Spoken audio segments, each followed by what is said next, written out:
تو یہ جب آپ کا یہ والا ایکشن وہ بندہ دیکھے گا جسے نظر آ رہا ہے کہ اس کے ریئیکشن میں کیا تخریب ہونی ہے، تو وہ آپ کی پالیسیوں پہ چلائے گا.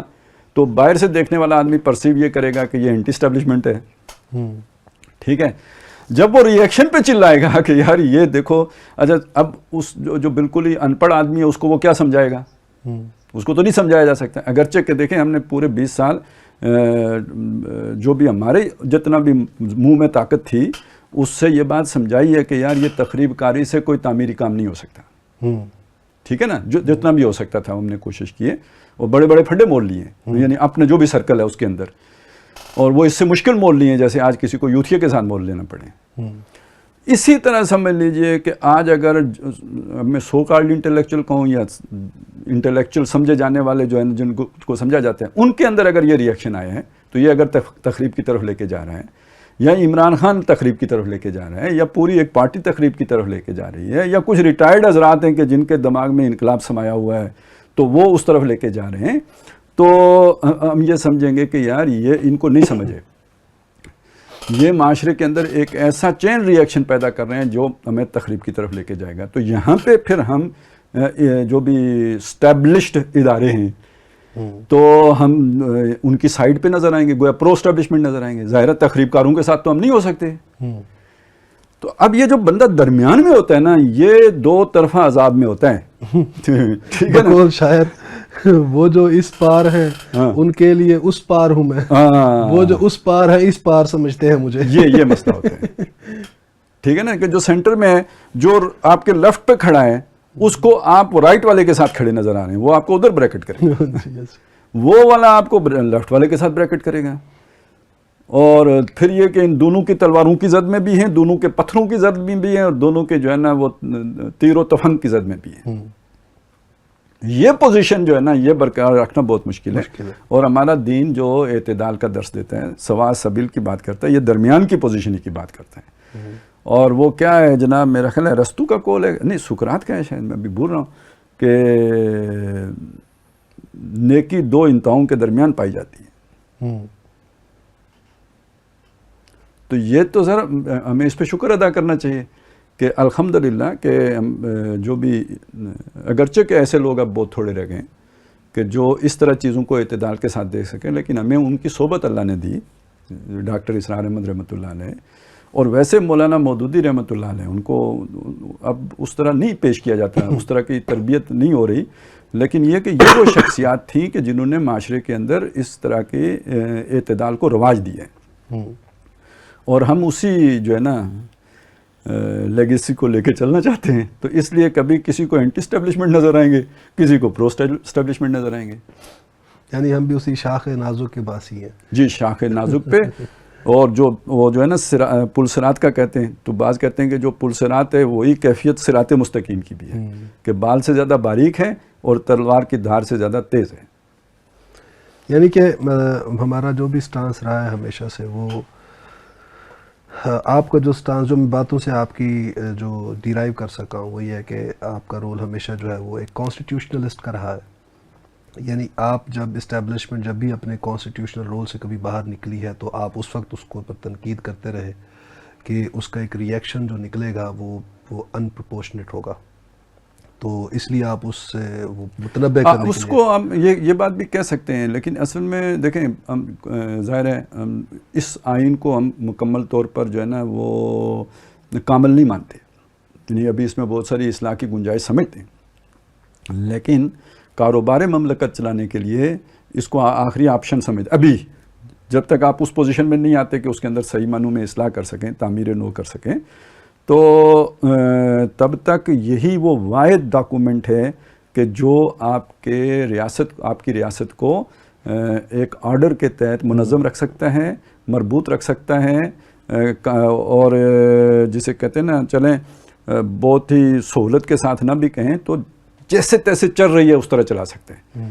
اگر آپ نے اس کو ڈسٹرب کر دیا اور اس سے ہٹ کر جب کوئی بھی ادارہ کام کرتا ہے ماورائے آئین یا رول آف دا لا کا خیال نہیں رکھتا، تو وہاں سے فساد کے پروسیس کا آغاز ہو جاتا ہے، ایک چین ریئیکشن کا آغاز ہو جاتا ہے کہ جو سوسائٹی کے لیے نقصان دہ ہوتا ہے. اچھا، اس سے ایک اور بھی سوال ہے جو جڑا ہوا ہے، وہ یہ ہے کہ جو انسٹیٹیوشنز ہوتے ہیں ان کا اپنا ایک اس کی ریلیونس ہوتی ہے، ایک امپورٹنس ہوتی ہے اسٹیٹ اسٹرکچر کے اندر. مثلا پولیس ہے، بیوروکریسی ہے، پارلیمنٹ ہے، جوڈیشری ہے، ہمارے جو ڈیفینس انسٹیٹیوشنز ہیں، ہر انسٹیٹیوشن کی اپنی کچھ ہوتی ہیں. جیسے ہماری باڈی ہے، دل کا اپنا ایک کام ہے، فنکشن ہے، جگر کا اپنا ہے، ہاتھوں کا اپنا ایک فنکشن ہے. تو اب اگر یہ انسٹیٹیوشنز جو ہیں ان میں سے کوئی انسٹیٹیوشن بہت پاورفل ہو گیا ہے اور اس نے ساری پاور گریب کر لی ہے، اس کے پاس آ گئی ہے، وہ ایک الگ موضوع ہے، ہم انشاءاللہ اگلی نشست میں رکھیں گے. وہ پورا ایک ہسٹری کا ایک انالیسس کرنے کی ضرورت ہے اس میں، جو کہ کسی انسٹیٹیوشن کے پاس، ہماری اسٹیبلشمنٹ کے پاس اگر وہ پاور چلی گئی تو وہ کیسے چلی گئی، کیوں چلی گئی، کیا وہ کوئی نیچرل پروسیس تھا جس کا آؤٹ کم تھا، یا وہ کوئی آرٹیفیشل طریقے سے کوئی وہ کام کیا سارا. لیکن میں اس وقت جس چیز پر آپ کی اوپینین چاہ رہا ہوں وہ یہ ہے کہ اگر کسی انسٹیٹیوشن نے باقی انسٹیٹیوشنز کی بھی طاقت اپنے پاس مرتکز کر لی ہے، گریب کر لی ہے، تو اب اس کا ہم ایک آؤٹ کم دیکھ رہے ہیں اس وقت، وہ جو فرسٹریشن ساری، اور وہ تو کیا یہ بھی معقول بات نہیں ہوگی کہ پھر اگر کوئی انسٹیٹیوشن جو ہے وہ صرف اپنے مفادات کو دیکھ رہا ہے اور صرف وہ اس نے ساری پاور گریب کر کے صرف اپنے ہی انٹرسٹ کو پروٹیکٹ کر رہا ہے، تو اس انسٹیٹیوشن کو نہ رکھیں.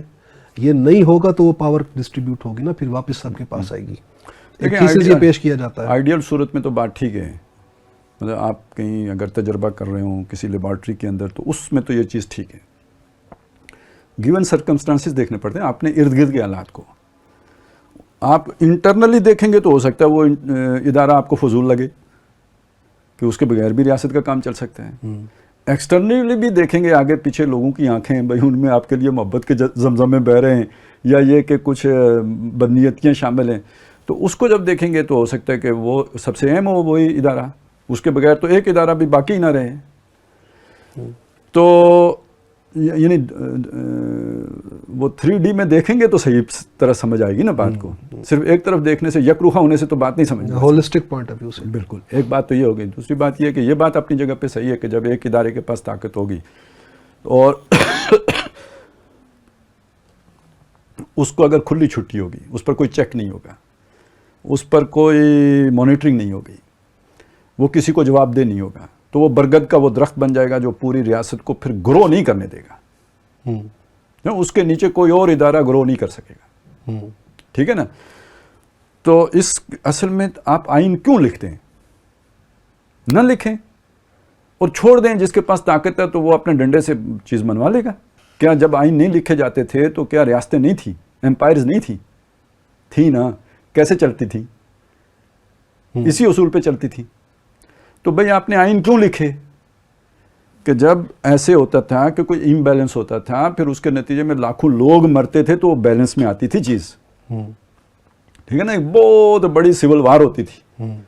تو آپ نے چیزوں کو اس سے سیکھ کر آپ نے کہا جناب یہ چیز یہاں پہ پہنچے گی تو ہم اس کو یوں کریکٹ کر لیں گے تاکہ پرامن طریقے سے انتقال اقتدار کو ممکن بنائیں گے، پرامن طریقے سے بیلنس کر دیں گے جہاں پہ بھی کوئی پاور جو ہے نا وہ فساد کریٹ کر رہی ہوگی.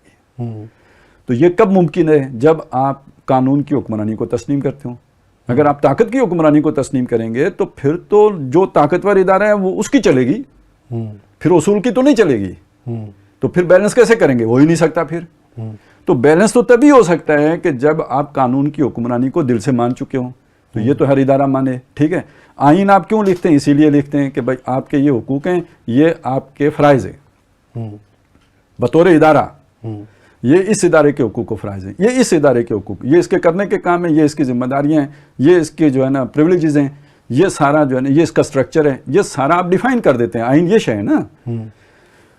تو اب جو چیز یہ ہے کہ اگر آپ یہ چاہتے ہیں کہ وہ ادارہ برگد کا درخت نہ بنے تو اس کو بیلنس کرنے کے لیے دوسرے اداروں کو بھی آپ پاور دے دیتے ہیں.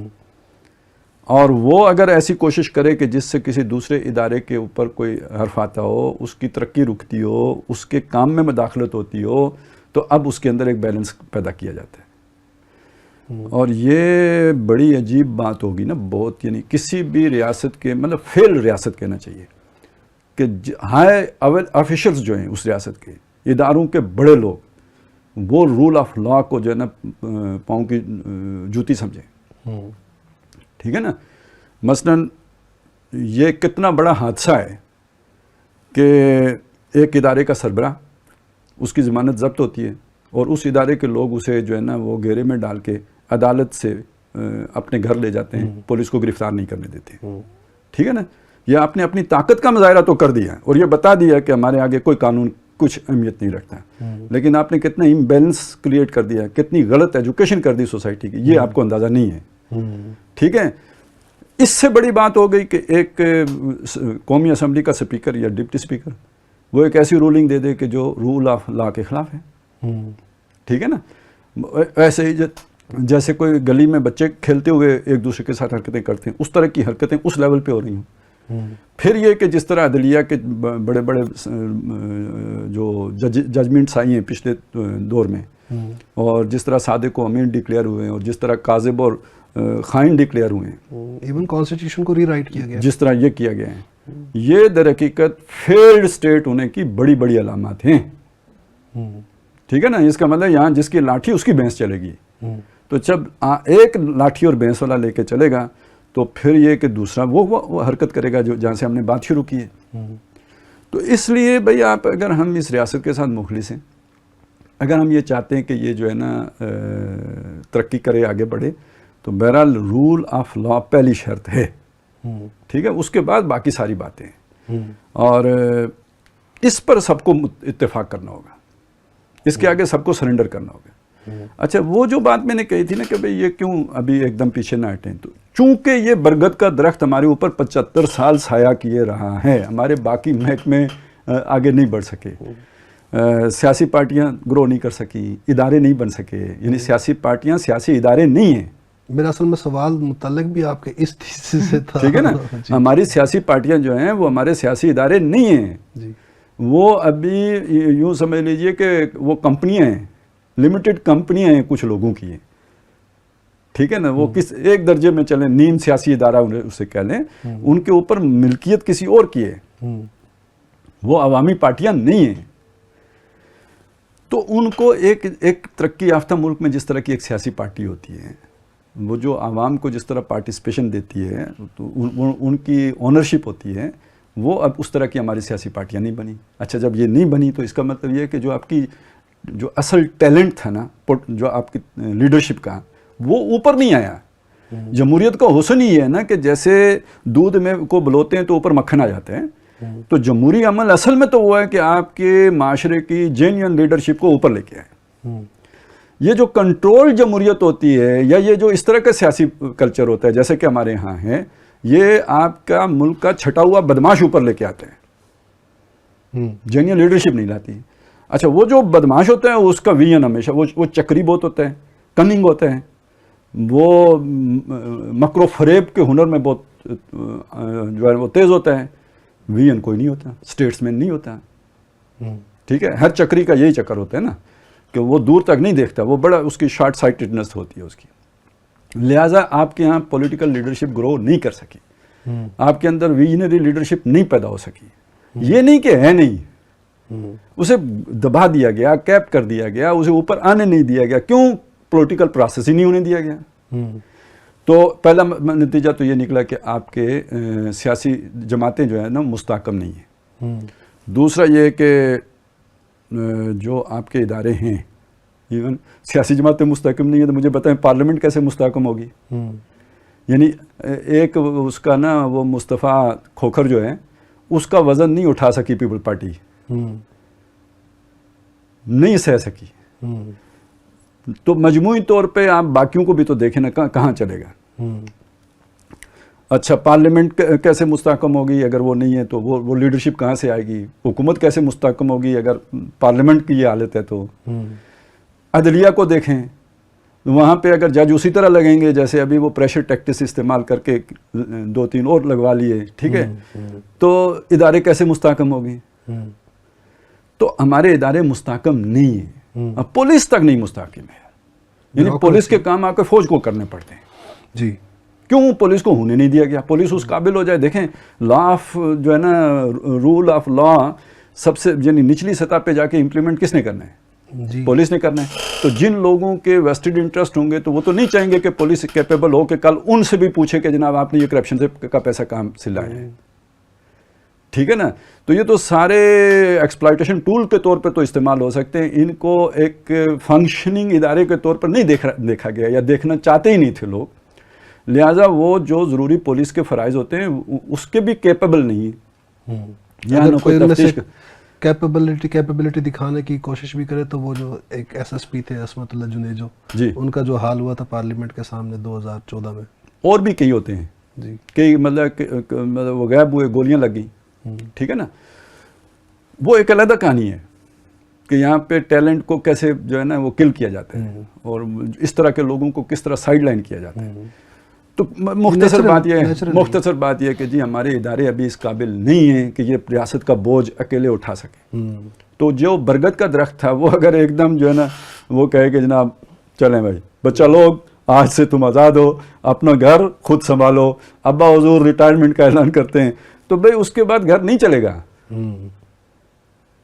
تو ابا حضور کو یا تو پہلے سے بچوں کو تیار کر کے اس جگہ تک لے کے آنا تھا, اور اگر وہ تیار نہیں ہوئے, ابا حضور کو کبھی خیال ہی نہیں آیا کہ میں نے دنیا چھوڑنی ہے اور بچوں کو میں کچھ سکھا دوں, انہیں ان کے پاؤں پہ کھڑا کر دوں, تو اب اگر انہیں مرتے وقت اس بات کا احساس ہوا ہے تو وہ ایک دم آنکھیں بند نہ کریں, بلکہ یہ کہ وہ یہ کریں کہ کچھ نہ کچھ ان کو سپورٹ کریں, انہیں سمجھائیں, انہیں لے کے چلیں, اور بلکہ یہ کہ جو بھی آپ کے پاس ڈانگ سوٹا ہے اس کا استعمال کریں رول آف لا کے لیے, کہ خود ان کے اندر جمہوریت آئے, سیاسی پارٹیوں میں آئے, عدالتیں بھی اپنے اس چیز کے پابند ہوں کہ جو آئین نے ان کے لیے ڈیفائن کیا اس سے باہر چھلانگے نہ ماریں. آپ انہیں آزاد کر دیں گے, ان کی تربیت ہی نہیں ہے تو وہ چھلانگے ماریں گے, انہیں تو وہ ملک ریاض انگلیوں پہ لگا کے تو چل پڑے گا. تو پھر یہ اصل میں کہنا یہ چاہتا ہوں, وہ ایک ریئیکشن, ایک آپ کا ایکشن تھا, اس کا وہ ریئیکشن دیکھا آپ نے کہ معاشرے میں آپ کی ایک دہلے کی نہیں رہی, تو اب آپ جا کے تو جیسے کور اوڑھ رہے ہو. نہیں, یہ آپ کی ذمہ داری نہیں ہے کہ آپ کور اوڑھیں, آپ کو ذمہ داری پکار رہی ہے, آئیں فیس کریں. اب یہ میوزک جو ہے نا یہ سنیں, اس کی جو ہے نا تانے آپ نے اٹھائی ہیں, فیس دا میوزک. ہاں جی, اب اس کو سنیں اور اس کے بعد یہ ہے کہ برداشت کریں اور اس کو تیار کریں. ٹھیک ہے نا. اور کیا 5-10 سال میں تیار ہو جائے گا. یہ اگر ڈسٹرکشن کا باعث ہے تو پھر کنسٹرکشن میں بھی اپنا حصہ ڈالیں. ٹھیک ہے نا. اور یہ پاکستان نیا پاکستان بن جائے گا. یہ جو خواب دیکھا تھا نا کسی نے نیا پاکستان, اور اس نے کہا کیسے بناؤ گے, تو ویسے بھی ہم جس طرح امتحان دیتے ہیں بغیر تیاری کے نقل کر کے کہتے ہیں پاس ہو جائیں, یا یہ کہ کوئی پروفیسر ایسا مل جائے کہ جو شف کرے تو مجھے ساری جو ہے نا وہ پیپر میرا کلیئر ہو جائے, تو اسی طرح ہم یہ بھی چاہتے ہیں کہ نیا پاکستان بھی شف کرنے سے بن جائے. کوئی عمران خان آ کے بنا دے, کوئی بنا دے. یہ اس میں محنت پڑتی ہے بھائی, اس میں زور لگانا پڑتا ہے, اس میں کئی بیج لگ جاتے ہیں. تو اس کا ایک پلان بنائیں, چاک آؤٹ کریں اور ڈسٹریبیوٹ کریں, سب کو اپنا اپنا کام سونپیں اور وہ اسے کریں. اور اس کے لیے اگر آپ کو بیٹھ کے ایک نیا سوشل کانٹریکٹ کرنا پڑتا ہے, نیا آئین لکھنا پڑتا ہے. نیا سے مطلب یہ ہے کہ اس میں کچھ اصلاح کرنی پڑتی ہے. میں یہ نہیں کہتا کہ نیا لکھیں, کیونکہ وہ اس میں بھی ڈنڈی ماری کا خطرہ ہے. جو موجود ہے اس میں کسی اصلاح کی ضرورت ہے تو وہ اصلاح کر لیں. کسی اور ادارے کو اس میں کوئی حصہ دینا ہے تھوڑا بہت, تو وہ اگر ضرورت کے تحت بنتا ہے تو دے دیں. ٹھیک ہے نا. لیکن یہ کہ نیت یہ ہو. تو اس طرح اگر ہو جائے گا تو ایک مستحکم ریاست بنے گی, اس کی طرف ہمارے پیش قدمی شروع ہو جائے گی. وسائل ہمارے پاس بہت ہیں, ہر شے بہت ہے, ہمیں کوئی یعنی ہم ایسا ملک ہیں کہ ہم خود پر اکتفا کر سکتے ہیں. یعنی یہ ریٹریٹ جو ہے اپنے کانسٹیٹیوشنل رول کی طرف وہ گریجول ہونی چاہیے, کرگل والی نہیں ہونی چاہیے. ہاں جی, مطلب فوراً یکدم نہیں ہونی چاہیے, ورنہ وہ پھر ویکیوم کریٹ ہوگا, اس کو پھر کچھ اور لوگ, کچھ اور جتھے جو ہیں بلکہ کیا معلوم یہ اسٹریٹجی کا حصہ ہو کس کی, انٹرنیشنل اسٹیبلشمنٹ کی. ٹھیک ہے نا, کہ بھائی یہ تو انہیں پتہ ہے پھر یہ خود دھڑام سے گر جائے گا.